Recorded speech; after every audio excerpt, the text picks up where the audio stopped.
Hi, my name is Ted Olson, and I have 5 minutes to talk to you about friendship.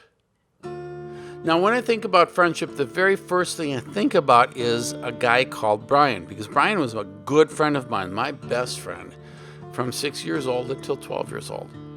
Brian lived next door, and we'd do crazy things together. We would have fun together, a lot of fun.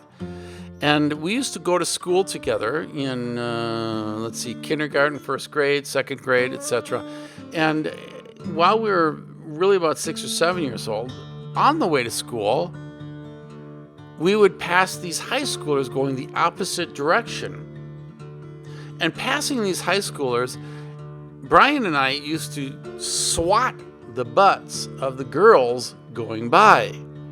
And they thought it was cute, fun, and laugh, giggle, and we loved it. Until one day, one of the guys picked up Brian, carried him all the way to the high school, and dropped him off. Gary had to run back, and then we were late for school.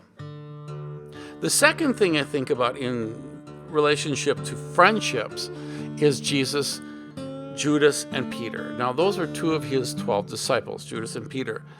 Judas was the kind of friend who's in it for what he can get out of a relationship. He's kind of like the person who hangs around with a famous person only because they're famous and they can get something out of the relationship rather than giving and taking and having a great relationship with that person. So Judas was always taking money out of the treasury because he was the treasurer of the 12. And he also, in time, realized that Jesus was not going where he expected Jesus to go, in other words, becoming rich and famous. And so when that happened, he sold Jesus for 30 pieces of silver. After which he probably realized, he definitely realized he made a huge mistake, went back to the people that he got the money from and wanted to undo everything. But the deed was done. The trial was already taking place. Jesus was already doomed to die. Judas realized that he made a huge mistake and sold out a good friend. And so Judas threw the money in the temple and went out and hung himself. Peter was also one of the 12 disciples and a good friend of Jesus. And Peter was a little different. Peter hung out with Jesus, loved Jesus, thought he was the greatest thing, great friendship, until things got real confusing.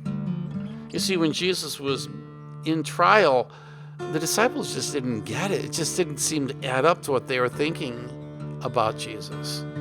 And so Peter denied Jesus 3 times, etc., etc. Well, a lot of our friends are kind of like that too. They'll be really good until things get tough for them. When things get tough for them, they back off. But in that type of friendship, you don't want to let him go, because Peter comes back to Jesus when things are normal again. And Peter comes back to Jesus really very broken. I'm sorry. It was a tough time. I didn't get it, etc., etc. And there was reconciliation made. And Peter ended up living his life for Jesus, sacrificing his own life, because it was awesome. He just really wanted to follow Jesus, and he never let go of Jesus from that moment on. All right, finally, I want to talk about the Beatles and their relationship with Elvis Presley, which wasn't great. There was no friendship among them. But what happened is the Beatles visited Elvis Presley one day, and when they visited him, they knocked on the door. He opened the door. They went into his house. He was watching TV. He left the TV on. And they sat and they talked for a while and eventually left. And in the vehicle, on the way back to wherever they were going, the Beatles talk among each other and realized they all felt sorry for Elvis, because Elvis was all alone. And they were 4 friends who had each other, who were experiencing the same thing. Elvis faced all kinds of loneliness. Elvis faced all kinds of excitement he couldn't share with anybody.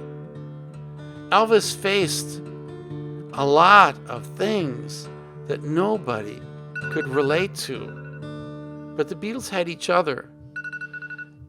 And that is the end of 5 minutes.